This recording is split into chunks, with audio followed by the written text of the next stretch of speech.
Señor Francisco Sierra, Director General del Centro Internacional de Estudios Superiores de Comunicación para América Latina, CIESPAL.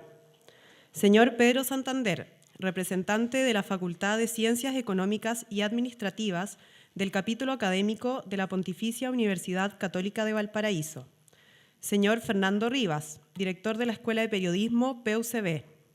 Señora María Soledad Vargas, directora del Magíster en Comunicación de la Escuela de Periodismo PUCB.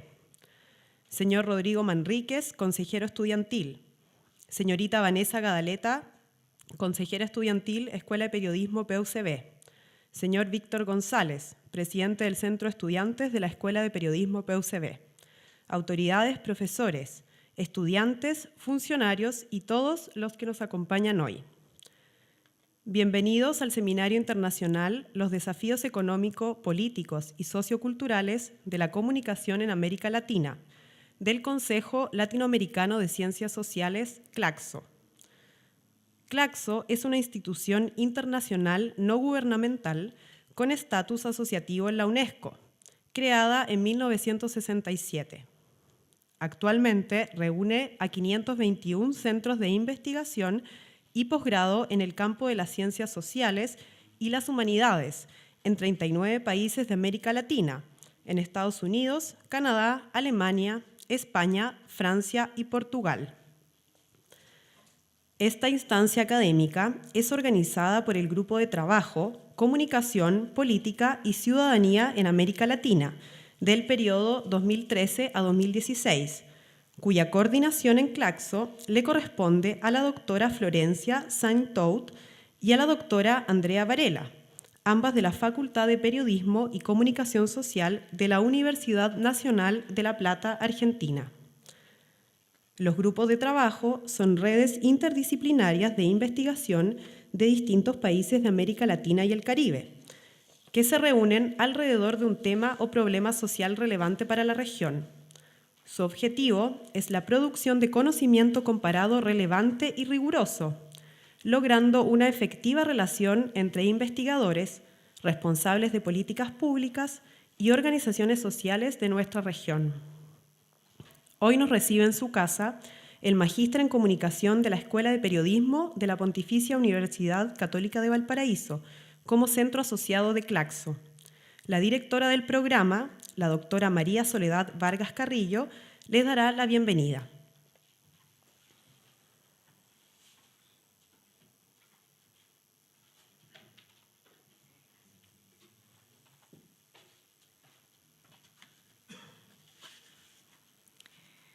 Tengan ustedes muy buenos días. Francisco Sierra, director de CIESPAL.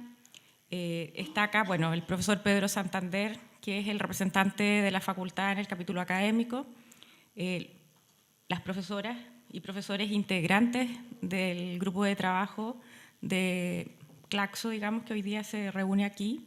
También está el decano de la Facultad de Ciencias Sociales, el profesor Felipe Gascón, profesores de la Escuela de Periodismo, estudiantes de Magíster y de la carrera de Periodismo, invitados también de acá de Placilla.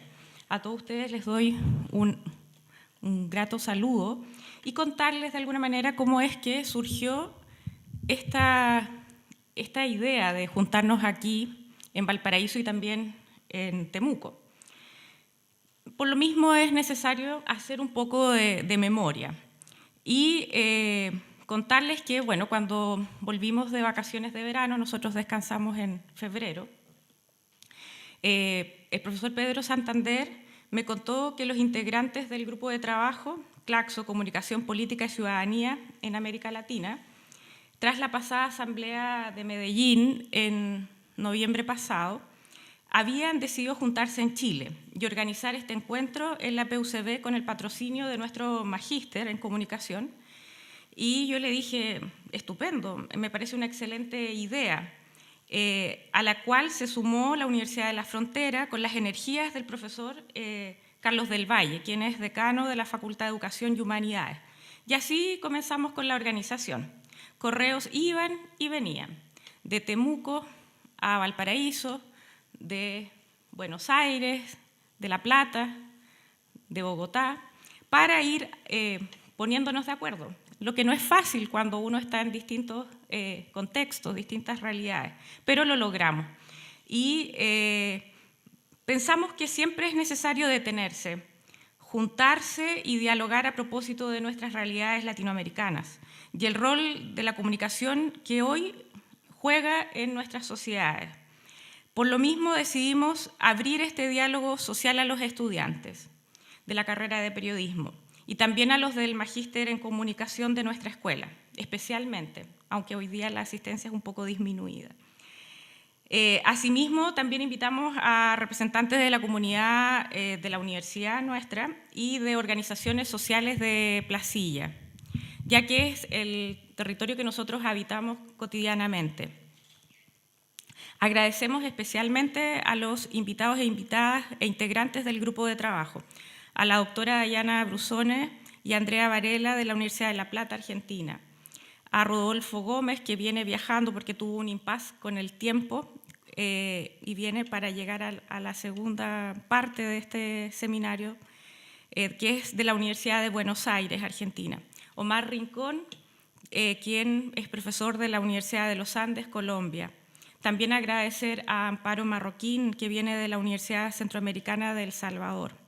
Y también, por supuesto, a Carlos del Valle, que si bien no pudo estar acá por cuestiones de su responsabilidad como decano, ha estado simbólicamente presente, y no solo simbólicamente, sino que a través de los correos y mensajes.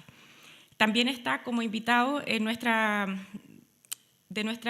universidad amiga, la Universidad Playa Ancha, como ya les dije, si bien no es parte del grupo de trabajo, es Felipe Gascón, quien es decano, como les decía, de la Facultad de Ciencias Sociales. Hoy, por primera vez, el grupo de trabajo de comunicación se reúne en Chile y además en dos regiones, Valparaíso y la Araucanía, con un seminario organizado por dos universidades locales, la Pontificia Universidad Católica del Paraíso y la Universidad de la Frontera. El eje de investigación del Grupo de Trabajo Comunicación, Política y Ciudadanía en América Latina se centra en los desafíos económicos, políticos, socioculturales de la comunicación en América Latina al momento de reconocer que la región aporta al mundo un gran caudal de conocimientos y visiones acerca de las concentraciones mediáticas y sus operaciones locales y transnacionales. Diversas experiencias muestran que cuando la comunicación se torna en un asunto de Estado, se legitiman voces antes marginadas del espacio público, así como también se potencian los procesos democráticos populares. Sin embargo, cuando la comunicación se torna en un asunto de mercado, sucede lo opuesto. Y es en este marco que el actual tiempo histórico en América Latina convoca a imaginar y repensar aspectos decisivos de la compleja y conflictiva relación entre comunicación, política y ciudadanía. De este modo ya no es posible ignorar que las políticas de comunicación social están inscriptas necesariamente en un proyecto de país y de región. Es importante, bueno, y esta última reflexión que quería, antes de presentar a nuestro conferencista principal, estaba destinada a los estudiantes principalmente, decirles que hoy día somos partícipes de un momento histórico en Chile, pues estamos viviendo un proceso constituyente, y esto nos toca como generación. Si pensamos en la historia de Chile y en las tres últimas constituciones, la de 1833, que fue una constitución bastante elitista, un dato histórico, ahí solo tenían derecho a voto en ese periodo varones mayores de 21 años si estaban casados y de 25 si es que estaban solteros. Las mujeres obviamente no tenían derecho a nada, solo a callar. La de 1925 también siguió con esta tradición bastante elitista, donde solo otro dato de contexto, los varones de 21 años podían votar y recién las mujeres acá en Chile participaron en una elección presidencial en 1949. En 1934 ya lo habían hecho en elecciones municipales. Bueno, y la de 1980, que es la que nos rige hoy día, fue redactada en un contexto de dictadura. Entonces, es importante, sobre todo, como yo les decía a mis estudiantes, que como futuros comunicadores sociales no podemos estar ajenos a esta discusión sobre el rol de la comunicación en nuestro país y las leyes que la favorecen o la obstaculizan. Es el momento de participar como ciudadanos, dialogar en comunidad y hacer realidad el país que soñamos, más democrático e igualitario. Vayan ahora, y esto, nuestros agradecimientos al doctor Francisco Sierra Caballero, quien, como ya se ha dicho, es el director general de CIESPAL. Bueno, él es doctor en Ciencias de la Información, posgraduado en Sociología del Consumo e Investigación de Mercado por la Universidad Complutense de Madrid. Él va a hacer la conferencia magistral y, bueno, de entre sus últimos libros, decir que están, por ejemplo, Comunicación, Tecnología y Educación, Perspectivas Iberoamericanas, Capitalismo Cognitivo y Economía Social del Conocimiento, La lucha por el código, Videoactivismo y Movimientos Sociales, que es del año pasado, que justamente en torno a este tema va a girar la conferencia de hoy día. Otro texto importante de él, Ciberdemocracia y Nuevas Lógicas de la Mediación, una mirada desde el sur y desde abajo. Además, que tiene importantes artículos académicos que han sido publicados en el ámbito de la teoría de la comunicación y educación y desarrollo, entre otros temas muy relevantes. Eso es, desearles éxito, bueno, a los que vienen de fuera sobre todo y a los estudiantes tanto del magíster como de la carrera de periodismo que aprovechen. Hoy día tenemos invitados privilegiados para dialogar y compartir nuestra experiencia y nuestra realidad como sociedad latinoamericana. Muchas gracias.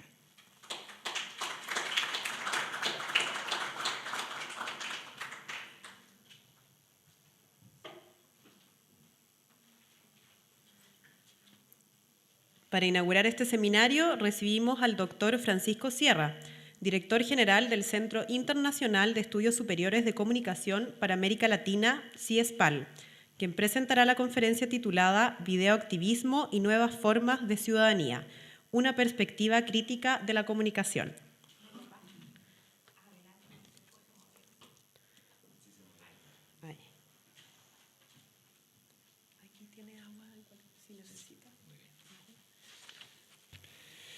Muy buenos días, muchas gracias. Es un honor poder iniciar los trabajos de este seminario internacional. Quisiera agradecer a los organizadores, a todo el grupo de coordinación de Claxo, a Andrea, a Dayana, a Omar, a los compañeros, por supuesto, a todo el equipo de la Católica de Valparaíso. Es un placer, es la primera vez que estoy en el campus y aunque va a ser el programa intenso, espero disfrutar la estancia y desde luego, como sucede en las reuniones del Grupo Claxo, poner en común algunas ideas.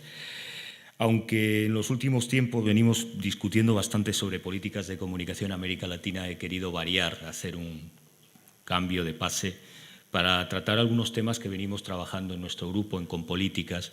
Desde hace 15 años decidimos centrarnos específicamente en el tema de las TICs, más en una cuestión de cómo se pueden dar los procesos de participación y de desarrollo local, con infocentros, cuál es el impacto que está teniendo en los modos de gobernanza y de construcción de ciudadanía. Y como se ha dicho en la presentación, recientemente hemos terminado un trabajo de 5 años con un becario postdoctoral del programa Ramón y Cajal, David Montero, con quien hemos coordinado un volumen sobre videoactivismo en el que hacemos un mapeo de experiencias como el 15M, Yo Soy 132, el paro agrario en Colombia, diferentes iniciativas en el que el manejo de la imagen, de las tecnologías de la información, da lugar a lo que entendemos puede ser una nueva forma emergente de comunicación y ciudadanía y que están vinculados un poco a la línea de investigación que venimos desarrollando en Compolíticas, de investigación y desarrollo sobre estas cuestiones. Voy a tratar de manera muy sintética porque yo creo que el espacio de un seminario es más oportuno que sea dialógico y que podamos compartir de manera muy sintética en la presentación. El texto lo tendrán a su disposición. Hay algún trabajo en el texto preliminar que ha traído Dayana de Grupo Claxo sobre ciberdemocracia, esta reflexión que significa pensar desde el sur y desde abajo estas nuevas prácticas emancipatorias de construcción de ciudadanía. En mi exposición voy a tratar de hacer un breve diagnóstico de lo que considero 5 novedades o 5 elementos distintivos de la nueva cultura de participación del videoactivismo. Lógicamente en la historia hay siempre continuidades y rupturas, apuntaré alguna de estas continuidades y terminaré señalando 10 aporías o tensiones constitutivas de estas prácticas, contradicciones que se dan en el proceso de emergencia de esta nueva forma de construcción de la ciudadanía, que puede servir para conceptualizar el fenómeno del videoactivismo desde una perspectiva crítica de la comunicación, porque en muchas ocasiones hay ciertos discursos complacientes con estas prácticas como si fuesen absolutamente novedosas y en modo alguno son tan radicalmente novedosas. Empezaré señalando algo muy obvio que resulta llamativo, y esto para quienes nos ocupamos, lo comentaba anoche en la cena con Pedro Santander. Bueno, creo que gran parte del debate crítico ha estado centrado en el tema de los medios y la democratización, y curiosamente es paradójico que prestemos menos atención donde se está disputando el futuro, que es en las telecomunicaciones y en las TICs. Por tanto, es verdad que hemos logrado en América Latina procesos de avance democrático significativo, pero es curioso que la cuestión de las TIC queda como una dimensión o de mercado o de consumo, es decir, nada que ver con cuestiones de construcción de Estado, de ciudadanía y de democratización. En el caso concreto que nos ocupa, llama la atención que pese a eventos o fenómenos como Yo Soy 132, los estudios sobre estas prácticas pues están ausentes o son marginales en la agenda de investigación. Es decir, hay poca investigación sobre la materia, como también hay que recordar que el neoliberalismo no solo arrasó las políticas públicas y fue la década perdida, también la academia hubo un giro conservador que abandonó la agenda de estudios en comunicación y desarrollo, en comunicación participativa, y en los últimos tiempos, por fortuna, se vuelve a recuperar estos elementos. Pero a veces se hace con una visión, digamos, dicotómica o funcionalista a la hora de evaluar estas nuevas prácticas emergentes. Es decir, sin una visión mucho más amplia o contextualizada de los cambios que están teniendo lugar en este ámbito y que llevaría, desde luego, a replantear algunas cuestiones de partida a nivel teórico. Nosotros lo que tratamos con esta presentación es, de algún modo, fundamentar una nueva práctica de la comunicación, si realmente hay una práctica emergente diferencial, a partir de qué principios epistemológicos, qué prácticas institucionales se están desarrollando, qué nuevos elementos serían novedosos respecto a lo que son las prácticas de la comunicación participativa, comunitaria, popular, histórica, y en qué sentido estamos observando tácticas y estrategias liberadoras de la comunicación, con qué sectores, qué agendas se están planteando y desde qué elementos de innovación social se producen en este contexto. Nosotros ese contexto lo definimos como capitalismo cognitivo, es decir, la socialización o apropiación de la información y del conocimiento están ligados, y esto plantea también un debate sobre el estatuto de los estudios y las facultades de comunicación, qué enseñar, para qué, en qué prácticas que están desarrollando las nuevas generaciones, no los voy a llamar nativos digitales, pero las nuevas generaciones están desarrollando otras prácticas de comunicación, y las facultades estamos enseñando la comunicación, el periodismo, yo diría no analógico, sino en algunos casos del siglo XIX, es decir, prácticas que no existen, que no se dan en la realidad de la mediación y que exigiría reformular algunos principios. En ese ámbito hay un contexto, el del capitalismo cognitivo, que se marcarían por varios elementos novedosos que quisiera llamar la atención de partida para hacer ese ejercicio de reflexividad. Es decir, qué principios estructurales hacen posible esta mudanza de las prácticas de comunicación emergentes. Es lógico que vamos a oír de una interpretación determinista tecnológicamente, como ahora hay mecanismos o medios, dispositivos móviles dinámicos que permiten lo que Castells denomina autocomunicación de masas, eso condiciona unas nuevas prácticas creativas. En modo alguno se podría hacer una explicación exclusivamente tecnológica. Hay una serie de principios de transformación estructural del capitalismo cognitivo que explicaría justamente esta transformación significativa. Voy a resumir muy brevemente esos principios básicos para explicar el sentido de estas multitudes conectadas que se dan con el videoactivismo. Insisto que vamos a hacer referencia básicamente a una modalidad de la ciberdemocracia, que es el uso de imágenes en red compartidas que los procesos de movilización hoy adquieren importante relevancia.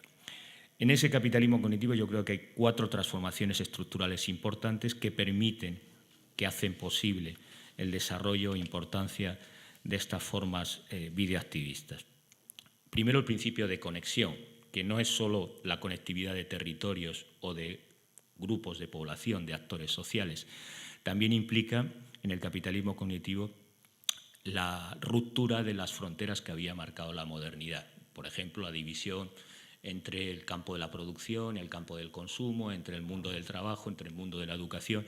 Este principio de conectividad implica que las instituciones empiezan a ser permeadas por dinámicas, por un proceso de movilización y dinamismo propio de la modernidad que rompe las brechas y los compartimentos estancos que había establecido el sistema moderno de comunicación y que, por tanto, lleva a la dinámica que el análisis institucional denominaba, y esto es muy oportuno para el debate que tienen en Chile, frente a la lógica de lo instituido, la lógica de lo instituyente. Esta dialéctica de lo instituido y lo instituyente es un elemento importante y tiene que ver con la conectividad, tiene que ver con una dinámica en la que los actores sociales tienden a cuestionar también las formas instituidas, los códigos y sistemas de reproducción social, y que es un elemento importante, fundamental para entender esta dialéctica. Estamos en una sociedad moderna en la que las instituciones sociales, sea un periódico, la escuela, la facultad, la universidad o cualquier institución del Estado, está sujeto a esa conectividad y dinámica permanente de apertura.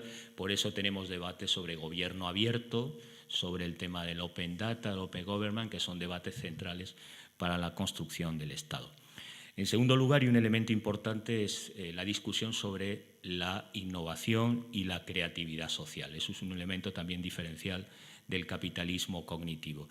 Por primera vez, la gente hace la función típica del periodismo, que es cortar y pegar. Y ese cortar y pegar está socializado, es decir, cualquier sujeto puede crear, puede jugar a construir código, a programar y a diseñar. Esta dimensión socializada de la creatividad y la innovación por los actores implica de algún modo la socialización y democratización de la información y del código, pero también un problema en cuanto al gobierno y control, que estaba monopolizado o centralizado con estructuras jerarquizadas, es decir, la creatividad de algún modo irrumpe generando procesos de cambio a los que no estaba tan habituado la sociedad moderna en este ámbito.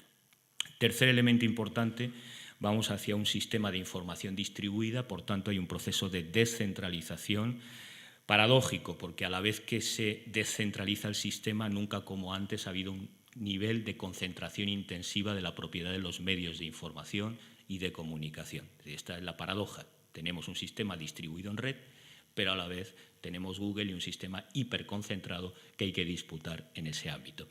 Es el mismo debate que plantea David Harvey con los territorios. Hay un proceso de descentralización territorial, pero a la vez hay un proceso de desterritorialización que homologa, uniforma, es decir, que elimina los enclaves y diferencia cultural específica de los actores. Y el último principio, el de traducción, que plantea un debate sobre la diversidad y sobre la homologación de formas. Aquí yo siempre pongo el ejemplo de YouTube y de las dinámicas que se utilizan en la imagen. En algunos casos, el principio de conectividad obliga a una imposición del principio de universal equivalencia, es decir, se tiende a producir imágenes o contenidos en la red que tienden a ser fácilmente consumibles por la exigencia de traducibilidad, de receptividad, que es una ley de la teoría de la comunicación desde la modernidad, que cualquier mensaje sea fácilmente decodificable independientemente de la identidad del sujeto, de la forma distintiva del actor que está involucrado en ese proceso. Es un principio desde la teoría matemática que se ha impuesto. Este principio de traducción tiene un elemento importante que es la posibilidad de diálogo entre culturas y la proyección de la diversidad de contenidos en la cultura red, pero a la vez también puede traducirse en un elemento de pérdida de identidad en los componentes de desarrollo a este respecto. Bueno, a partir de esos principios podemos entender que el proceso de transformación del ciberactivismo no es una cuestión de determinación tecnológica, sino mucho más complejo. Yo hablaría inicialmente de esa erupción visible de la que habla mi colega Jesús Galindo, varios elementos que son novedosos y que hay que apuntar, ¿no? Voy a señalarlo muy brevemente para terminar con las aporías o paradojas de las tensiones contradictorias que se dan en estas formas de activismo digital. Primero, el tema de la economía política de lo común, que eso es un elemento importante, porque una de las cuestiones que vamos a plantear en el Foro Latinoamericano de Comunicación Popular y Comunitaria a finales de junio en CIESPAL es justamente la economía de los bienes comunes, que es una economía social de la comunicación, que es esta economía de lo común. Bueno, uno de los elementos distintivos justamente del videoactivismo es que las nuevas formas de activismo digital participan de una política de uso del vídeo, de la imagen y la audiovisualidad, de la cultura, derivada en parte de un desarrollo intensivo de los medios y técnicas de información audiovisual, es decir, el acceso y la ley que determina el desarrollo tecnológico hace posible el desarrollo de una economía política del archivo, de circulación de imágenes, compartida, construida en común. Es decir, una nueva economía. En términos Nicolás Gahan, estamos hablando de una reestructuración de la producción cultural y del intercambio de contenidos que implica, en cierto sentido, nuevas relaciones de producción, nuevas relaciones culturales, otras formas de ejercicio del poder político que tiende a redefinir incluso la forma de Estado y el ejercicio de la ciudadanía. Y hay que señalar este elemento porque el videoactivismo participa de ese proceso de organización y movilización social y de construcción de una economía política de lo común. No estoy aquí argumentando como se hace desde los grupos autónomos que defienden ciertas posiciones liberales, la idea de que ni la red se puede regular, que esta es una construcción libre, que Internet es libre. Bueno, eso es una falacia, no la sostenemos, pero sí que este derecho de acceso conquistado por los ciudadanos en la construcción de redes distribuidas de información da lugar a una nueva economía política del audiovisual que impugna el modelo de centralidad del relato y de la representación, entre comillas, conservadora en el sentido de Abraham Maltz, esta lógica de edición que prepara un editor que selecciona los contenidos, en la medida que se puede compartir la coproducción de imágenes. No es posible comprender el videoactivismo sin esta nueva economía simbólica, sin este nuevo régimen de información que se caracteriza, entre otras cosas, por la cooperación en red, por la producción, distribución y consumo iconofágico del capitalismo, pero en una lógica de construcción de lo común. Y este es un elemento, creo, distintivo frente a otras etapas que podemos señalar en la historia, como es el caso de lo que es el tercer cine audiovisual en el caso de América Latina, y las lógicas de producción que se dieron justamente en países como Chile, con Chris Maker y otros activistas del audiovisual que trabajaron durante bastante tiempo por acá. El segundo elemento distintivo es lo que denominamos la hipótesis Iskra, y es que un elemento importante del videoactivismo no es solo una forma más de acción colectiva, de movilización y utilización de los medios para prácticas emancipatorias. Un elemento distintivo es que la práctica videoactivista, además de un poderoso analizador social, es un dispositivo de autoorganización de redes de resistencia y lucha sociopolítica.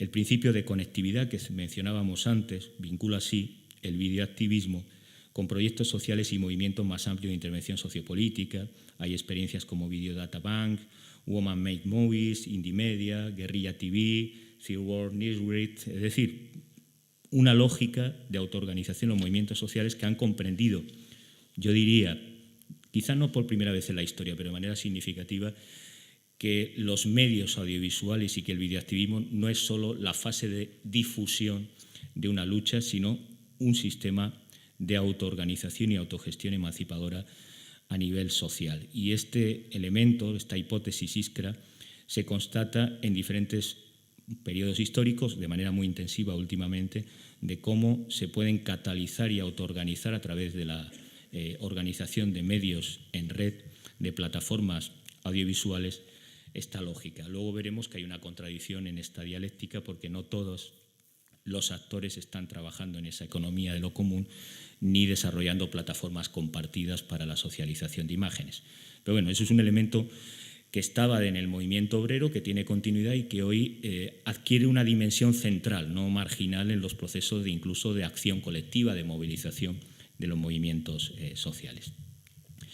En tercer lugar, reconocer que hay una nueva subjetividad política y una estética distinta asociada a esa nueva subjetividad política. Quizá una de las características del tiempo-espacio de la ciberdemocracia es la extrema diversidad de relaciones sociales y de trabajo creativo que caracterizan fenómenos como específicamente el videoactivismo. Desordenado el campo cultural, cito aquí literalmente al profesor Martín Barbero, desordenado el campo cultural ilustrado y legitimado, los más jóvenes experimentan un profundo malestar en la cultura que radicaliza la experiencia de desanclaje que la modernidad produce sobre los particulares hábitos, las mentalidades y las prácticas locales. Malestar que se manifiesta en desazones y rabias, en discontinuidades y deslocalizaciones, pero también, sobre todo, en nuevos modos de arraigo, en nuevas formas de juntarse en la ciudad. En definitiva, desde este punto de vista, el videoactivismo solo es comprensible en virtud de la emergencia de un nuevo sujeto y de una nueva forma de la representación en nuestro tiempo. Formas de producción mancomunada basadas en la decisión por consenso, las estructuras horizontales y la estrategia de producción audiovisual orientada a la acción y ruptura, muy propia, por otra parte, de manifestaciones de la autonomía como la cultura rape. No viene al caso aquí desarrollarlas en detalle, pero sí hay, como se sucede recientemente en los video ninjas en Brasil, formas de cuestionamiento de la estética y de los modelos tradicionales, empezando por la lógica colaboracionista y también por la sensibilidad, lo que Raymond Williams denominaba estructura de sentimiento, que tienen estos nuevos actores, estos nuevos ciudadanos, en esa cultura compartida de los bienes comunes y en sus estrategias de mediación y sus estéticas de representación. En la era del montaje y del collage, esta suerte de antropofagia colectiva a modo de ritual da cuenta de una particular dialéctica en la cultura presente que validaría esta hipótesis de que efectivamente estamos ante nuevos actores y nuevas estéticas. También en su momento la estética fome de Glauber Rocha y el tercer cine latinoamericano, que tanto hizo por liberar la potencia narrativa propia del ejercicio creativo desde ese modelo de antropofagia cultural, planteó un debate al respecto. Y yo creo que esto no lo podemos eludir. No se trata solo de reconocer dispositivos tecnológicos, ni simplemente reseñar que hay un modo de contar propio anclado al territorio, como en su momento se debatió con el Cinema Novo en Brasil. Se plantearía todo lo contrario, de reconocer la poética de lo imperfecto y emergente que se da en estas prácticas transformadoras del videoactivismo, porque en este proceso hay un nuevo imaginario, sin ninguna duda, hay una imaginación radical y nuevas formas de representación y de creación artística en torno al videoactivismo que merecería la pena prestar más atención. Yo señalaba antes que también no podemos hacer, citaba antes el tercer cine latinoamericano, no podemos hacer tabula rasa como en algunos ensayos se hace cuando se habla de activismo digital, ¿no? Pareciera que ha surgido algo de nuevo y que no hubiera continuidades, hilos rojos en la historia. Y tenemos numerosos ejemplos, por señalar alguno, ¿no? Los movimientos underground en Estados Unidos tienen retratado algunas experiencias de forma paródica en la película Cine Lumet Network, a propósito justamente del movimiento afro, ecológico, de liberación de la mujer, en el uso performativo de la imagen, incluso una dimensión de arte público. Tenemos toda la tradición de comunicación y desarrollo, comunicación comunitaria, de IAP, vinculado justamente a la producción de una comunicación alternativa, en el caso de América Latina.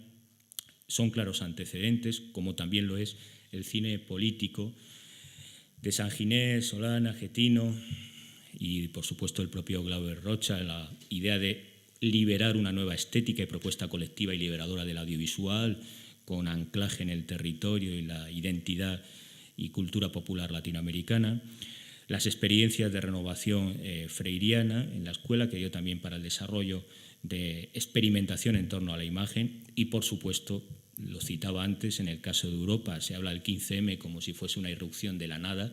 Bueno, hay una historia de contrainformación del movimiento obrero organizado histórico. Aquí en Chile tiene una dilatada experiencia vinculado a los medios comunitarios y alternativos justamente en torno al movimiento obrero, fuera de carácter socialista, comunista o anarquista, en esas experiencias de construcción que hay que reconstruir para entender justamente qué ha cambiado o qué elementos son realmente novedosos a este respecto. Y termino con un elemento también importante que son los nuevos cronotopos, ¿no? Hay una transformación en el videoactivismo del tiempo-espacio informativo, una ruptura espacio-temporal importante que hay que tomar en cuenta para observar qué papel tienen las imágenes en estos procesos de transformación. Cómo movimientos como el pueblo mapuche o los zapatistas se han convertido en voces globales a través del manejo de imagen y de estas estrategias en red vinculado a una lucha por el territorio, o cuando hablamos de videoactivismo, en qué sentido la apropiación social de la tecnología y en cierto sentido de la ocupación del dominio público, del espacio público, que movimientos como el 15M han desarrollado, implica un proceso diferente de concepción, planificación y escritura de las estructuras narrativas de las microhistorias, con las experiencias de los jóvenes, por ejemplo, si hablamos en el caso de América Latina, experiencias como Ciudad Comuna en Medellín, que construyen a través de la imagen un proceso de aprendizaje y apropiación del territorio y de las propias lecturas en torno a la realidad social vivencial que les ha tocado. Yo creo que justamente en un proceso de desterritorialización estos nuevos cronotopos, que implica una transformación narrativa importante, deben ser explorados porque se cuenta y se narra de manera diferente y también la relación con la imagen de estos nuevos actores es distinta a la que se tuvo en los años 70, 80 o en sus antecedentes. Insisto, no tanto por la tecnología en sí, sino por las mudanzas estructurales en las que están conviviendo estos actores. Y en ese ámbito hay que situar justamente muchas de las tensiones contradictorias que podemos observar en el desarrollo del videoactivismo. Voy a señalar muy brevemente las que yo considero más importantes. Por supuesto, daría para un desarrollo que está en el texto y que no voy a ocupar su tiempo, simplemente las apuntaré muy brevemente, ¿no? Estas contradicciones, por ejemplo, entre ciertas lógicas narcisistas, estoy hablando no en términos solo necesariamente individuales, también de colectivos, ¿no?, sociales, cierta lógica de autoproyección frente a un proceso de socialización que creo que es lo interesante cuando hablábamos de la economía de los bienes comunes. Desde luego, haciendo una crítica económico-política, podríamos cuestionar el núcleo de fantasía que está presente en el videoactivismo en la relación en torno a la imagen. Se dan paradojas en algunos procesos de movilización en el que parece que es más importante la imagen que la acción colectiva concreta de ese movimiento social. Y no hay que eludir que hay cierta mitología propia de la comunicación moderna en esa relación narcisista con la imagen o con la visualidad en la era de la sociedad del espectáculo. No obstante, esta contradicción permite también reconocer que en la medida que ha habido una liberación del código, hoy cualquier actor puede producir y su relación con la imagen no es la de mero espectador, sino la de la producción. Y aquí hay una larga trayectoria que arrancaría en los 60, en concreto por darle una referencia al movimiento situacionista, especialmente en Francia, experiencias que recomiendo que conozcan y lean, como la de Luther Blissett, Pánico en las redes, una experiencia muy divertida de cómo se construyeron por primera vez estrategias de contrainformación en torno a la imagen. La política de reconocimiento de lo común contradice en parte este proceso de liberación por la vocación narcisista que en ocasiones tiene la producción audiovisual de estos colectivos. Pero esta tensión inevitable debe ser pensada y objeto de reflexividad recursiva y dialógica para confrontar también a esos actores con el uso que hacen de las imágenes y con su propia proyección audiovisual. Proponía hace poco Armand Matelar en una exposición de Antoni Muntadas la necesaria vigilancia epistemológica en torno a esta visualidad y el uso que dan las sociedades humanas, pero está muy presente esa dialéctica en las organizaciones sociales. Una segunda tensión o eje contradictorio sería el de la resiliencia o la mera reproducción. La potencia del videoactivismo como proceso de intervención social depende en buena medida de la posibilidad de desarrollar espacios de cooperación social liberadores, también de una cierta politización que se hace en torno a la imagen y que se había perdido en los años 80 y 90. Y en ese sentido, cabe cuestionarse si algunas formas de videoactivismo son básicamente formas de adaptación creativa, modos y ensayos híbridos en sus lenguajes y politicidad de la propia técnica, o por el contrario, de verdad, estamos ante un proceso de autonomía crítica, de desarrollo histórico, sin caer en los lugares comunes diseminados de forma dominante por el modelo tecnológico o tecnocrático de comunicación. ¿Hasta qué punto esas prácticas de videoactivismo lo que hacen es recrear y reproducir los modelos dominantes? Por ejemplo, un tema de debate que sean los grupos autónomos es que hay un nulo nivel de discusión política sobre la propia tecnología, es decir, sobre la imposición de esas tecnologías. Sí, se utiliza como medio, pero no se considera un objeto de debate político la propia tecnología. Y eso da cuenta que se impone una lógica de reproducción.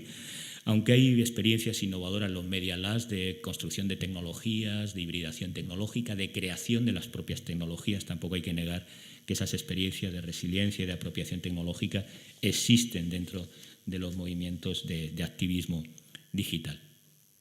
En tercer lugar, habría que discutir el alcance y la estructura real de la comunicación. ¿Hasta qué punto estas experiencias de videoactivismo están alterando la estructura de poder comunicacional? Recordemos aquí la crítica a lo que se denomina en teoría marxista la renta tecnológica, tan de actualidad en debates como el planteado desde la historia de la economía por Thomas Piketty o, hace mucho tiempo, por Lewis Mumford, sobre la necesidad de criticar los mitemas de la máquina como motor del desarrollo humano, relegando la cultura, los ritos, el lenguaje y la organización social a un rol normalmente secundario en el desarrollo histórico. El discurso del videoactivismo asume como propio, en parte, la discusión o la panoplia de argumentos que da la propia industria de telecomunicaciones, es decir, la dimensión liberadora de las tecnologías móviles, y hace poca discusión, abstrae la estructura real de la comunicación y del poder que da origen a los nuevos medios de representación que enarbolan. Y aquí hay una contradicción. ¿Hasta qué punto este videoactivismo tiene alcance difundiendo una lucha como el paro agrario en Colombia a través de YouTube? Bueno, pues sí, es importante, pero tiene una limitación de que no puede alterar la estructura de poder de la comunicación. Igual podríamos señalar respecto a la dialéctica de acción colectiva y de impacto mediático. Y esto está basado ya en pruebas empíricas. Todos los estudios que se han hecho sobre movimientos sociales y uso de la comunicación en procesos de acción colectiva demuestran que gran parte de la comunicación de estas organizaciones está orientado al impacto, al efecto, es decir, al producto, no al proceso. No hay un replanteamiento de las propias dinámicas internas de organización. Hay poca reflexividad en las organizaciones y movimientos sociales sobre sus prácticas mediáticas, porque hay una necesidad imperiosa de lograr llegar en términos de agitprop, de agitación y propaganda, de efecto, a los potenciales públicos. Y, sin embargo, la dimensión colectiva, la construcción colaborativa es poco objeto de consideración en estas organizaciones. Nosotros hemos hecho estudios de campo en España, en la mayoría de los movimientos sociales y ONGs, y se demuestra que la reflexión sobre las prácticas de comunicación, sobre el proceso de la comunicación, está prácticamente ausente y sí una orientación al efecto. Esa es la dialéctica que podríamos plantear entre la necesidad de búsqueda de espectacularidad, es decir, reproducir el bucle de la lógica de la visualidad vinculada al espectáculo, al consumo iconofágico de imágenes, y en menor medida a la construcción de conciencia posible o de desarrollo de una reflexión crítica por parte de los actores sociales. Hay un elemento que sí me parece importante y es vincular estas prácticas de videoactivismo al movimiento de arte público. Este es un proceso que se está dando en las artes de ruptura. Hablábamos antes del principio de conexión de los museos que están en la ciudad, en el arte público. Ahí tiene un trabajo maravilloso de Armando Silva, que hemos editado recientemente un texto en CIESPAL, reflexionando sobre esos imaginarios del arte público, pero que casan mal con esta lógica de la racionalidad instrumental que domina muchas de las prácticas de videoactivismo. ¿Se puede experimentar otra forma de expresión politizada como se está haciendo en el arte urbano y en el arte público? Desde luego que sí. Es el momento del desarrollo de un movimiento contracultural semejante al que se produjo en mayo del 68, que representa una crítica de la representación, una liberación de la imaginación y expresividad social desde la autonomía, considerando, como señala Boris Groys, que hoy tenemos un nuevo régimen, una nueva economía de la cultura. Y aquí el videoactivismo puede alimentar esta creación artística, esta estética liberada, en una función poética muy vinculada a los procesos de afirmación de la ciudadanía, de lucha por el código en términos de lenguaje, de narrativa, de desarrollo de un modo de producción creativo diferente al usual. Constatando esto que se da y una muy estrecha vinculación entre videoactivismo y arte público, no hay que dejar en menoscabo la realidad de este dominio de la racionalidad instrumental o en la segmentación, es decir, colectivos de arte público específicamente que trabajan sobre lenguaje, sobre código, sobre narrativa, de manera monotemática. Cuando estamos hablando de movimientos más amplios, diríamos que prevalece esa lógica de la racionalidad instrumental. Tensiones también en cuanto a la capacidad que tiene el videoactivismo en los movimientos sociales para articular procesos más amplios, como ya se habían experimentado en Francia con Unicité, en Italia con Unitel, con el colectivo de cine de clase, con la cultura de arte y ensayo y el potencial liberador de los discursos audiovisuales en procesos más amplios. ¿Hasta qué punto el uso de la imagen puede contribuir a una articulación social en procesos de movilización?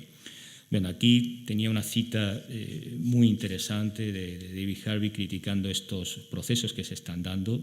Yo simplemente les reitero la recomendación, si no han visto el filme de Sidney Lumet, Network, Un mundo implacable, porque ahí hay una reflexión sobre hasta qué punto este uso de la imagen puede lograr procesos de autonomía social y articularlo, o por contra no desarrolla alternativas desde un punto de vista democrático, no contrahegemónico.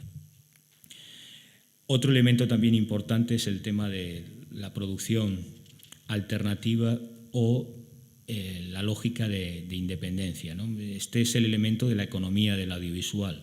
¿Hasta qué punto la producción independiente garantiza un cambio de paradigma o de modelo, o solo desde una visión antagonista se reivindica lo alternativo posible para transformar el sistema audiovisual sin de verdad lograr formas de producción y distribución distintas? El ejemplo que señalaba de la distribución de imágenes. El 90% se hace en plataformas privativas. Es decir, no se están generando otras formas de economía en red colaborativa.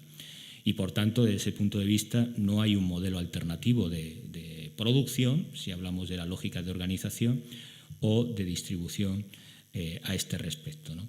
Por tanto, se considera la producción independiente en la medida que es un colectivo el que organiza las imágenes, pero no hay una producción ni una distribución distinta a la que prevalece de manera hegemónica en las plataformas privativas. Igual podríamos hablar de la producción, si de verdad es una producción cooperativa, basada en la socialización colectiva de las competencias en comunicación y en el manejo de código, o se impone una división social del trabajo. Normalmente, en las experiencias que hemos analizado, hay una estricta división social del trabajo creativo, como la industria del cine, como la industria del sistema mainstream de manejo de la producción audiovisual. Y aquí se podría hacer una crítica, y hay experiencias desde el Cine Pueblo en Bolivia, numerosas experiencias en América Latina, sobre buscar un modelo de producción que supere la división social del trabajo creativo. Hoy tecnológicamente es posible, y aquí sí podemos hablar de un factor tecnológico. Las videotecnologías permitirían una producción cooperativa que fuera socializada íntegramente. Y señalaría por último un elemento también que es importante apuntar, que es el uso social que permiten estas imágenes, es decir, desde el punto de vista de los receptores, destinatarios, usuarios, qué sucede al otro lado de la pantalla y qué poder de pregnancia tiene la llamada plusvalía de la imagen. Podríamos hacer aquí una consideración del poder de la imagen al poder del imaginario emancipador. ¿Qué sucede? ¿Qué efecto tiene el videoactivismo? ¿Qué actos de apropiación de las imágenes? ¿Qué producción de imaginarios genera? ¿Cómo se proyecta de manera participativa e integral ese proceso de acción, reflexión, acción, que se supone va asociado a un proceso crítico del uso de la imagen? Pero aquí persiste una dialéctica paradójica que nos remite a la necesidad de verdad generar nuevos imaginarios urbanos en este ámbito, ¿no? Cito aquí a Espósito y Villota: una de las salidas posibles a la encrucijada o paradoja entre el uso social y la plusvalía de la imagen es justamente el desarrollo de una retórica que trata de aunar de forma inverosímil un discurso positivista y objetivo en relación a la tecnología con otro de corte romántico y subjetivo en relación a la capacidad creativa, artística, visionaria de los productores de imágenes. Una retórica no tan ingenua en su aparente contradicción, en tanto que funciona como argumento regulador de un proceso de convergencia de intereses que originariamente son divergentes, de esferas escindidas o independientes en el contexto de la cultura dominante.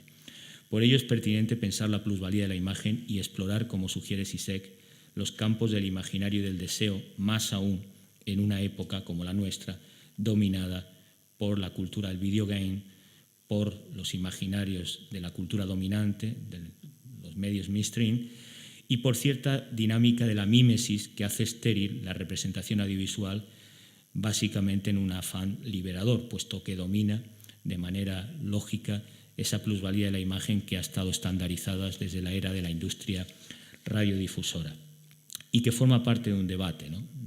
Que podríamos señalar desde Faraday a Castells, desde Abraham Moltz y McLuhan a Derry de Kerkhoff en cuanto a qué nos determina la tecnología y qué posibilidades tienen los movimientos sociales de apropiarse, más allá de lo espectacular integrado, del uso de las imágenes en proceso de movilización colectiva.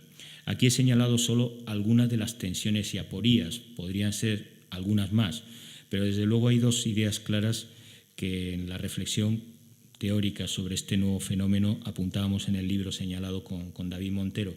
Primero, no hay una realidad radicalmente nueva, hay una historia de continuidad en las prácticas.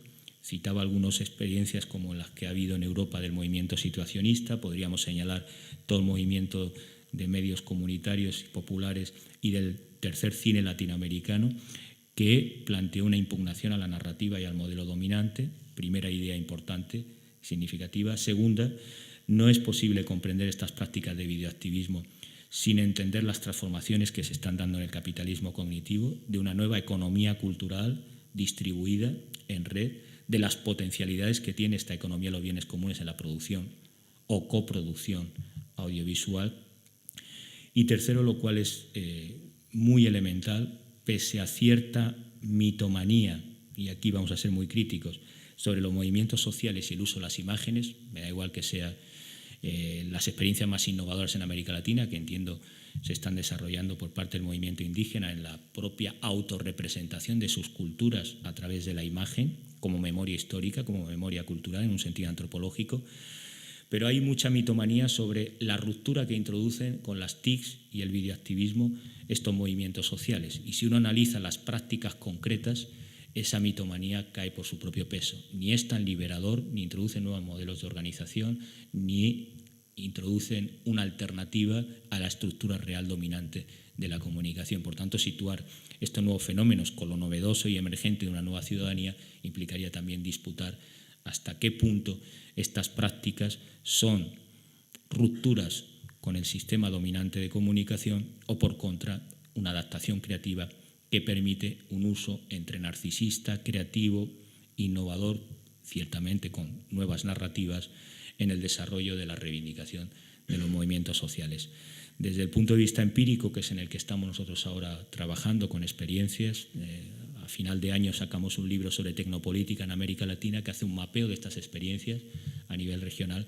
Hay elementos novedosos, pero considerar que estamos ante la era de la ciberdemocracia, de un proceso de apropiación tecnológica sin más, cuando vemos que en los propios movimientos sociales no hay agenda de debate sobre las TICs y sobre las telecomunicaciones, sería una fantasía electrónica, como decía Vicent Mosco, reeditada como ya sucedió con la era distribuida de la televisión por cable o como en otros momentos sucedió con la radiodifusión y en general con las innovaciones tecnológicas a lo largo de la historia. Lo dejo aquí y damos tiempo a los colegas también para el debate, ¿no? Muchas gracias.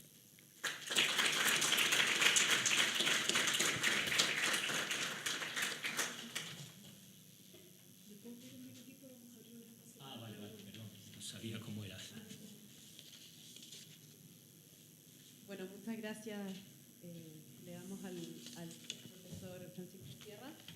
Vamos a abrir un breve espacio de preguntas de 10 minutos para el público, comentarios o preguntas. Leopoldo va a estar, no, Camila, perdón, va a estar con micrófono si es que alguien quiere dirigirse al profesor.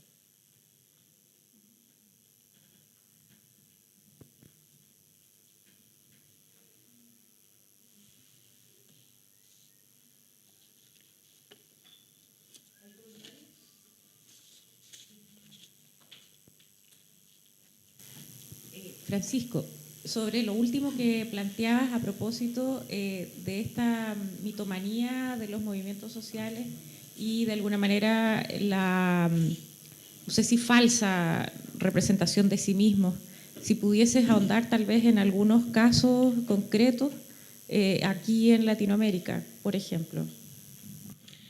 Bueno, de algunos casos que hemos estudiado, por ejemplo el 15M. Bueno, el 15M sí hubo una reflexión sobre hasta qué punto una herramienta como Facebook puede permitir un proceso de movilización, y desarrollaron una plataforma N1 porque justamente Facebook está pensado en una lógica del individualismo metodológico, no está pensado para hacer asambleas virtuales y trabajar de manera colaborativa en dinámica de grupos. Entonces, en algunos movimientos sí ha habido una reflexión. En la mayoría de las experiencias no hay un alto nivel de reflexividad. Domina esa lógica instrumental. Por ejemplo, en el paro agrario de Colombia, pues era inmediato, frente al bloqueo y el cerco mediático, pues hacer llegar un discurso u otro sobre la realidad de la movilización del campo en el país. Y por tanto lo que prevalecía no es una reflexividad sobre cómo produzco imágenes y cómo me represento. ¿Esto se está dando en algunas experiencias? Sí. Por ejemplo, el movimiento indígena organizado en todo el continente está trabajando un poco el uso y apropiación y problematizando el manejo de las cámaras, que es un instrumento de la modernidad, en la propia reconstrucción de su identidad, de su memoria, de su cultura, de su lengua. Pero son casos, diría, excepcionales, es decir, la excepción que confirma la regla, el de movimientos organizados que hacen una reflexión sobre el uso de la imagen y sobre la comunicación en un sentido genérico. Normalmente prevalece esta fantasía electrónica de la visibilidad, por eso hablaba del narcisismo, y de la proyección mediática, el alcance, impacto, que dicho sea de paso, suele ser muy minoritario si hablamos en términos, aunque estemos hablando de más de centenares de miles de destinatarios, porque hay una diferencia que tiene que ver con un aspecto novedoso. Un movimiento como el movimiento obrero, por más que se organizara y editara un periódico, nunca logró llegar a tanto público como hoy día un pequeño movimiento social a través de la imagen puede alcanzar a través de una estrategia de comunicación. Esa dimensión novedosa, es decir, podemos llegar y nuestro mensaje se escucha, crea la falsa expectativa de que esto cambia en términos de conciencia, de proceso de transformación, su propia lucha en movilidad. Es decir, se identifica el alcance o impacto con la transformación y no necesariamente puede ser alcanzar a multitud, miles, tanto incluso que un gran medio de comunicación tradicional, y sin embargo no cambiar las condiciones de lucha o el proceso de desarrollo en términos de potencia, de contrahegemonía, de articulación social. Por eso señalo un elemento que muchas veces hemos observado en las encuestas y entrevistas que hemos hecho con organizaciones. El primer estudio lo hicimos sobre las ONGs de solidaridad en el Estado español y nos sorprendía ver que la organización obedecía al mismo modelo que las organizaciones tradicionales. Es decir, estaba el de prensa, que es el que se ocupa de comunicación, el resto de la organización pues se organiza, pero no tiene nada que ver con comunicación, es decir, división social del trabajo pura y dura.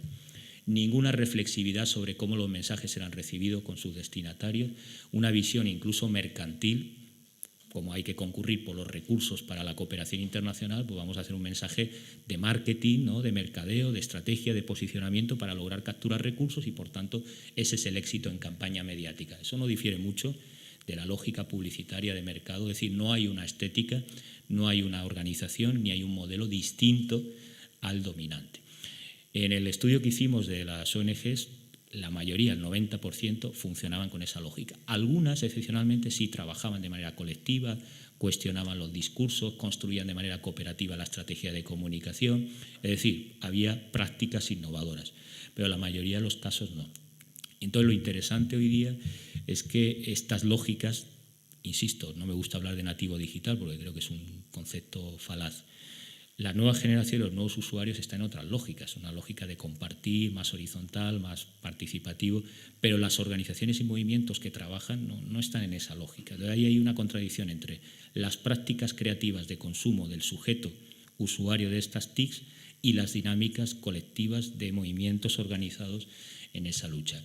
Entonces, la mayoría de las experiencias no hay ese tipo de prácticas, ¿no? Y en algunos casos también se reproducen ciertos discursos y narrativas típicas de la cultura dominante. Hay un elemento que es tradicional, la capacidad de contrainformación y de deconstrucción del dominio. Por ejemplo, la experiencia de Yo Soy 132 Esta semana tienen en el portal de comunicación colgado un libro que coordina Lucía Benítez y José Candón del grupo de investigación. Ahí hay un capítulo para el caso de México muy interesante y ahí verán que sí hay un elemento disruptor del discurso de Televisa, del discurso de Televisión Azteca dominante. Eso sigue siendo operado, es el modelo tradicional que había operado en otros movimientos sociales como el movimiento obrero a la hora de deconstruir el discurso dominante. Pero fuera de ello no hay un elemento tan novedoso, y aquí es la contradicción entre las prácticas creativas de los usuarios y las organizaciones que están en proceso de movilización,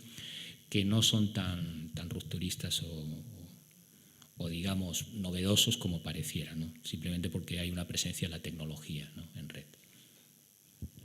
Francisco, una pregunta casi saliendo de esto. Bajo ese principio de crítica, también se podría criticar a todos los gobiernos progresistas que intentaron hacer, tampoco hicieron otra comunicación. O sea, si vista desde ahí, lo que uno diría es,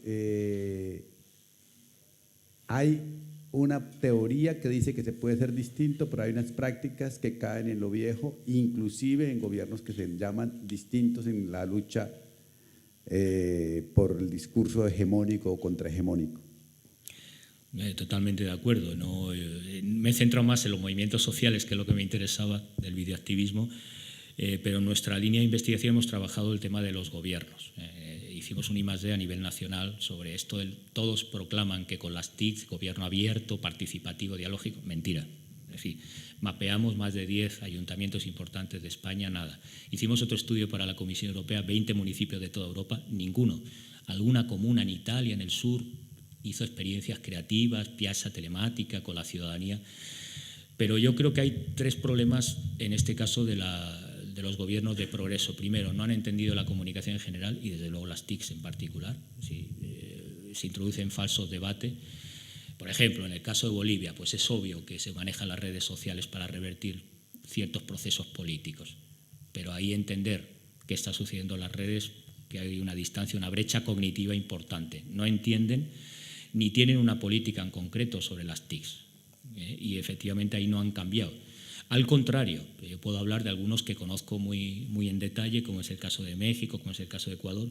El manejo de redes y el manejo de las TICs ha sido muy tradicional, ha sido en esa lógica absolutamente mercadológica. Ha habido avances en transparencia, pero no ha habido un proceso de reformular la forma Estado de acuerdo a la cultura digital. Yo creo que aquí estamos un poco en una situación incipiente de repensar también en la academia qué implica un Estado abierto, qué implica un modelo de gobernanza con las TICs democrático, dialógico, porque implica un giro de 180 grados respecto a lo que conocemos. Y aquí los gobiernos, digamos, de progreso, pues ni han tenido una política. La política de telecomunicaciones es muy cuestionable en la mayoría de países, desde Brasil a Ecuador, pasando por Argentina. Yo discutiría bastante esas políticas que se han formulado. No me parece un cambio significativo en el modelo dominante. Seguimos todavía en el ámbito de las TIC bajo la hegemonía de la visión ingenieril o mercantil y con nulo debate político y ciudadano. Y esto no solo por los gobiernos, también las fuerzas de izquierda en sus programas no tienen una consideración central de este aspecto. Así que habría que empezar por discutir en la agenda académica y política el tema para luego a ver si se consigue un cambio en las políticas de Estado, porque no ha habido un cambio significativo. En la mayoría de países de progreso ha sido básicamente el acceso. Y con el acceso, infocentros, garantizamos ya la democratización. Pues sabemos que el acceso no garantiza. Aquí la disputa es quién gobierna la red y cómo se construye un Estado y cómo se manejan los datos, ¿no? Lo hablaba con Pedro anoche, el tema de seguridad es clave. Quién maneja los datos personales, cómo se desarrollan las políticas de seguridad. Aquí no ha habido cambios significativos y nosotros desde CIESPAL estamos auspiciando que el debate central en políticas de comunicación hoy día es sobre TICs y es sobre telecomunicaciones, porque todos los medios van a depender de la tecnología y hasta ahora ese debate es una lógica UIT, es decir, las grandes corporaciones son las que están marcando la agenda y las políticas públicas, no la academia, no los ciudadanos y desde luego tampoco los estados, que son rehenes de esa política. Pero sin ir a lo macro, en lo micro, yo creo que el manejo de estas tecnologías de información por los gobiernos de progreso dejan bastante que desear. Se podrían hacer muchas más cosas, innovar, experimentar, crear desarrollar laboratorios. Nosotros hemos apostado por un Media Lab, desarrollar laboratorios ciudadanos para que la gente experimente, juegue, cree. Y esa política debería ser una política de Estado, por lo menos, ver qué potencialidades tiene, liberar el código para desarrollar formas de gobierno distintas, diferentes. Así que totalmente de acuerdo con tu crítica o con tu pregunta. Yo creo que no hemos avanzado mucho en esta materia. Buenos días, doctor. Soy Tomás, de primer año de periodismo. Mi pregunta va dirigida hacia la eficacia de las manifestaciones acá en Chile. Ya que usted habló del videoactivismo, entonces mi pregunta es que más allá de las organizaciones por medio del videoactivismo, que por ejemplo puede ser ponerse de acuerdo mediante una red social o una página web para poder asistir a alguna manifestación, ¿qué otra herramienta tendría esto para poder aumentar su eficacia? O más allá de la responsabilidad del videoactivismo, es parte de la responsabilidad de la ciudadanía.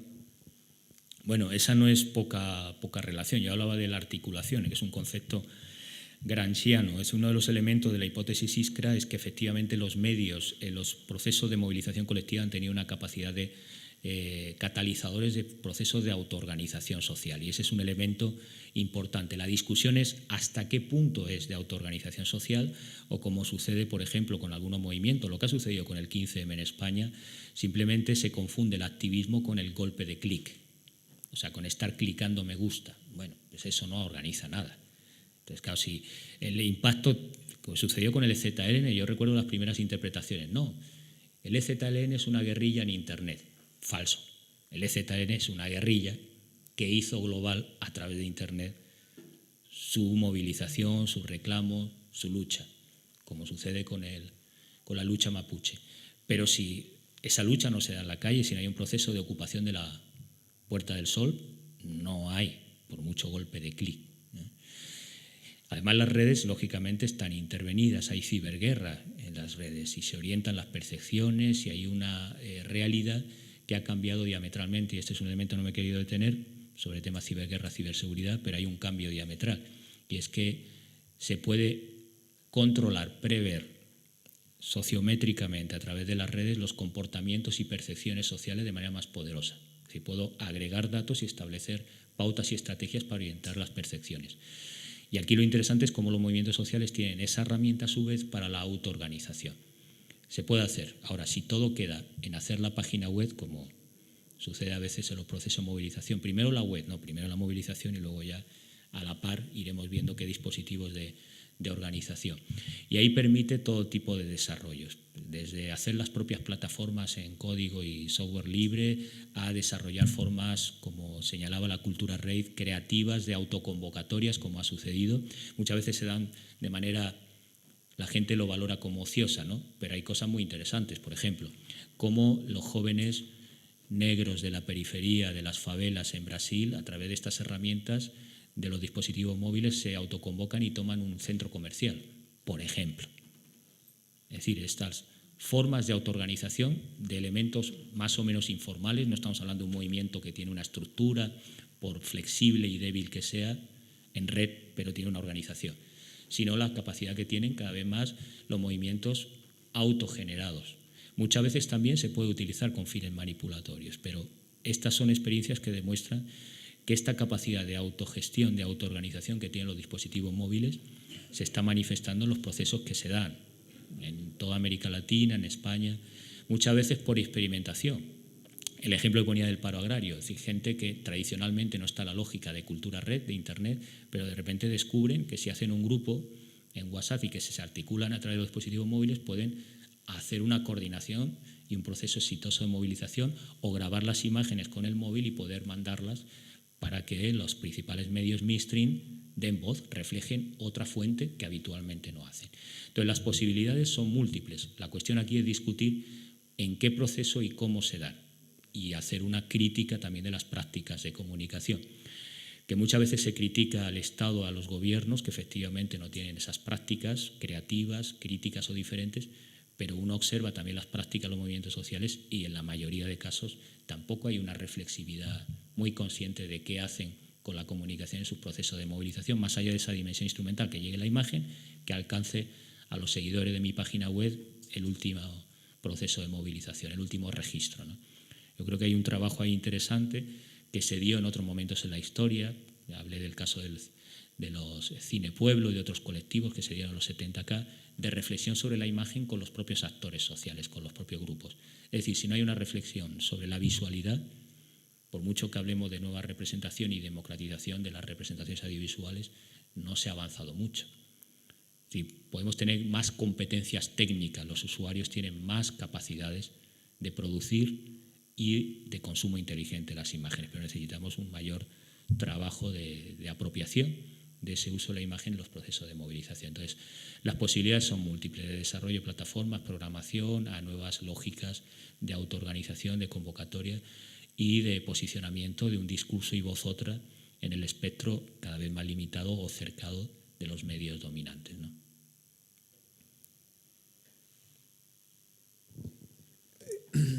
Francisco,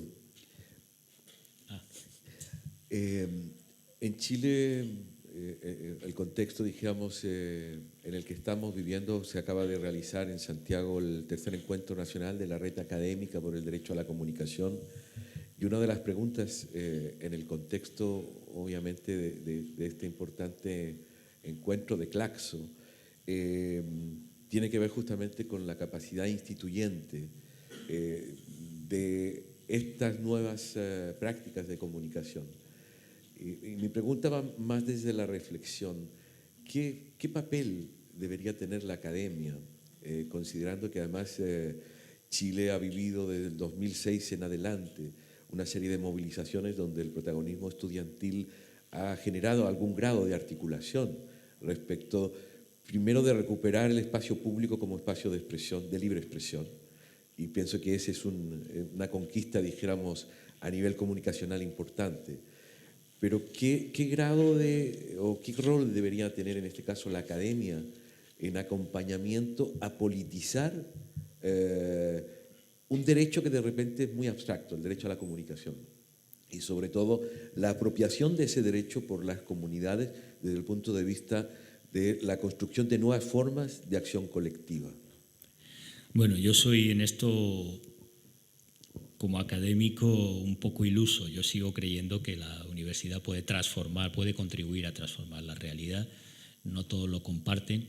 Y en el momento que vivimos, que describía como capitalismo cognitivo, es muy difícil. Hay tres cosas que entiendo que tiene que hacer la universidad, y en el caso contexto de Chile.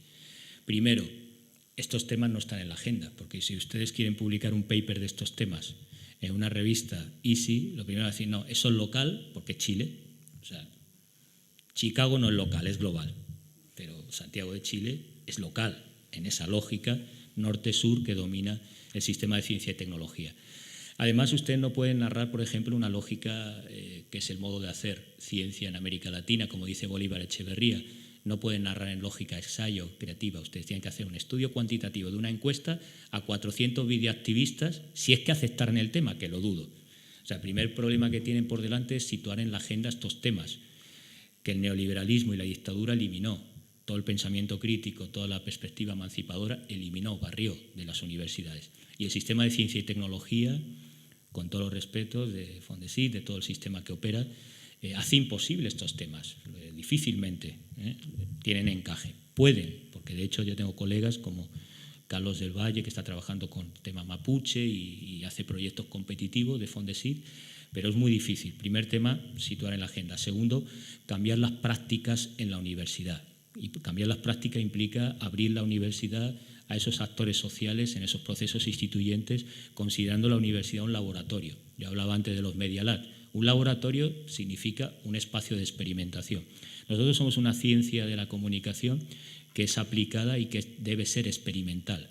Y sin embargo el grado de experimentalidad, salvo algunas materias, cine, televisión, periodismo, ahí es lo experimental porque hacen práctica real. Se confunde la experimentalidad con la práctica real, ¿no? Experimentalidad implica también ensayo y error. Vamos a ver, ¿qué está sucediendo aquí con el contexto que tengo cerca? Ustedes tienen un observatorio en la UPLA, ¿no? ¿Qué está sucediendo en mi territorio? Y sobre ello marco la agenda de investigación. Este concepto del investigador, no, yo voy a investigar pues la zoosemiótica en este tipo de animales, en este contexto. ¿Por qué? Bueno, porque yo hice una vez una maestría en Alemania sobre estos temas y es lo que voy a dedicarme a investigar. O sea, no se plantean que las preguntas de investigación y que las mallas curriculares se deben construir sobre territorio. Hablar de experimentalidad es abrir, construir laboratorios y establecer. Y la tercera, la que tú has señalado, que es la politización. La politización no es convertir la universidad, que es el problema que tenemos en Ecuador, universidades capturadas por la extrema izquierda y que se han dedicado a realimentar un discurso sin nula productividad, sin investigación, sin exploración, sin nada. Cambiar eso va a llevar más de 15 años, porque durante 30 años ha prevalecido esa lógica. Politizar no es convertir las facultades, las universidades en bastiones partidistas, significa discutir las opciones políticas, reflexionar sobre las alternativas, cuestionar las propias prácticas académicas de una perspectiva crítica, amplia, plural, pero cuestionarlas.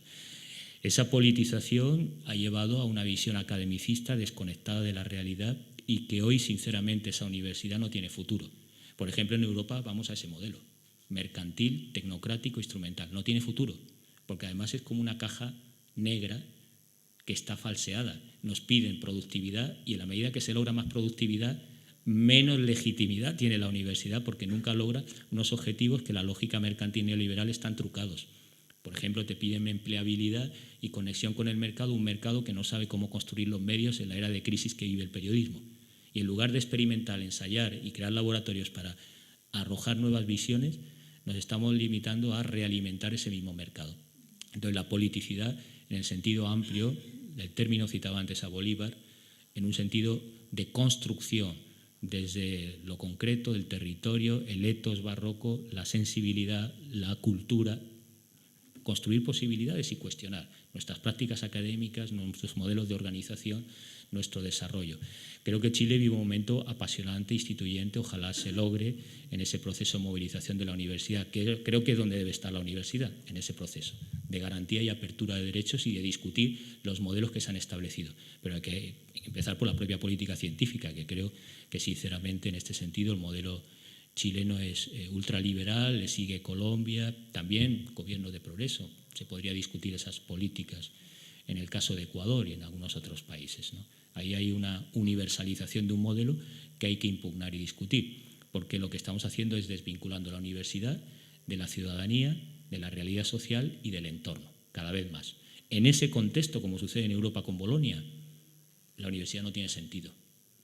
Justamente ha perdido todo sentido, porque está la lógica, la técnica, la producción mercantil, el sentido de la academia ha perdido todo su referente vital, histórico, cultural y político. Entonces, para mí politizar no es lo que estamos viviendo en Ecuador, que lamentablemente son más de 20 años de una universidad rehén de ciertas fuerzas de extrema izquierda en el que no hay producción de ningún tipo, ni experimentación de ningún tipo. Yo me he encontrado con profesores que llevaban 20 años sin ir a un congreso y cuyos apuntes de clase pues eran de hace más de 10 años. Pues así no puedes construir, ¿no?, ningún tipo de experiencia. Yo creo que el momento en Chile es muy interesante en esa transición.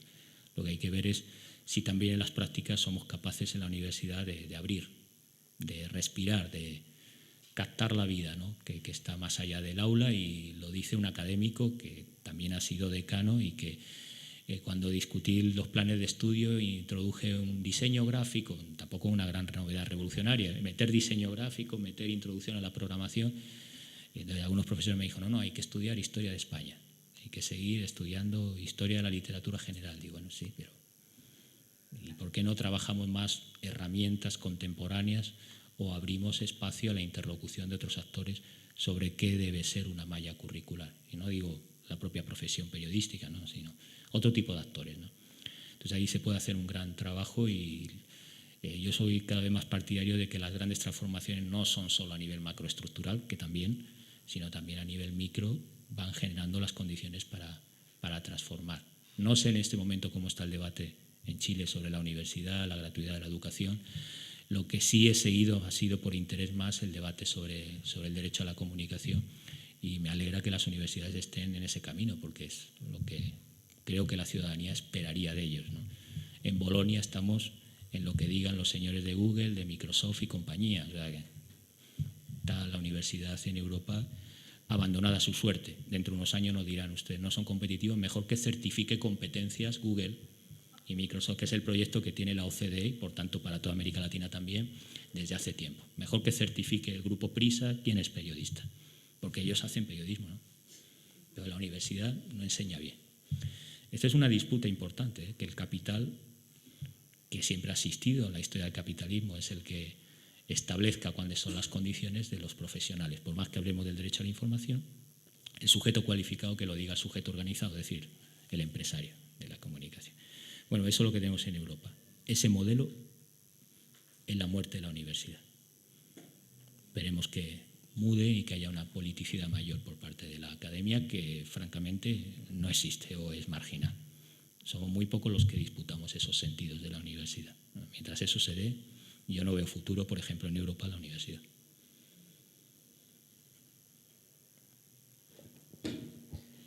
Hola, buenas tardes o buenos días. Noté que, por ejemplo, le daría más fuerza a los movimientos sociales y todo eso, salir de la tecnología, o sea, no necesariamente adherirse o tener que pertenecer, porque, no sé, por ejemplo, este verano acá en Valpo hicieron el Festival de las Artes y el país invitado fue Perú y dieron 3 días de talleres de teatro gratis y era una compañía de teatro peruana.